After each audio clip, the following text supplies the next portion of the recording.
le président du Rassemblement national Jordan Bardella a annoncé mercredi 9 juillet sur X qu'une perquisition était en cours au siège du parti, menée selon lui par une vingtaine de policiers de la brigade financière et de juges d'instruction. Tous les mails, documents et éléments de comptabilité du premier parti d'opposition sont saisis, sans que nous sachions à ce stade quels sont précisément les griefs qui en sont le fondement, a-t-il détaillé, dénonçant un acharnement.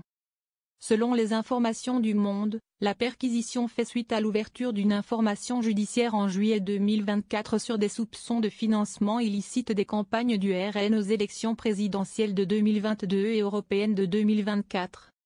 La justice s'intéresse aux prêts contractés par le parti d'extrême droite auprès de particuliers, et notamment de riches militants.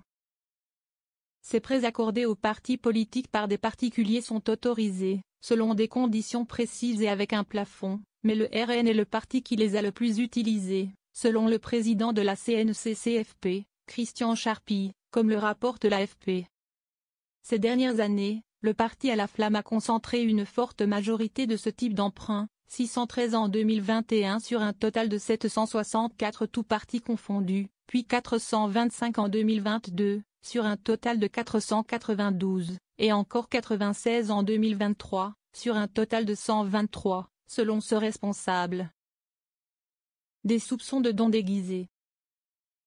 Au total, le RN affichait fin 2023 plus de 20 millions d'encours à rembourser auprès de personnes physiques, le plus ancien remontant à 2007. Il est essentiel que ces prêts soient remboursés, sinon ce sont des dons déguisés, ce qui serait contraire au code électoral, avait souligné M. Charpy la semaine dernière. Selon Le Monde, la Commission nationale des comptes de campagne et des financements politiques, CNCCFP, a effectué 7 signalements auprès de la justice en 2023 concernant des prêteurs réguliers ayant consenti chacun au moins 5 prêts pour plus de 75 000 € à un parti ou à des candidats du RN ces dernières années.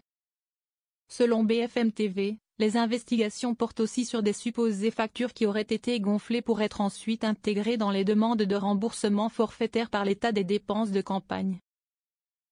Une autre affaire à Bruxelles. La perquisition n'a ainsi aucun lien avec l'annonce, la veille, de l'ouverture d'une enquête sur la famille politique à laquelle appartenait le Rassemblement national au Parlement européen, soupçonné de diverses irrégularités financières. Avec ce nouveau rebondissement judiciaire, le RN se retrouve empêtré dans divers soupçons d'irrégularités financières, au niveau national et européen. Avec ses partenaires de l'ex-groupe Identité et Démocratie, ID, le RN est suspecté d'avoir indûment dépensé plus de 4,3 millions d'euros entre 2019 et 2024. Selon un rapport de la Direction des affaires financières de l'institution bruxelloise, révélé par plusieurs médias début juillet. Le président du parti a déjà dénoncé une nouvelle opération de harcèlement mardi à l'annonce de l'ouverture de l'enquête du parquet européen.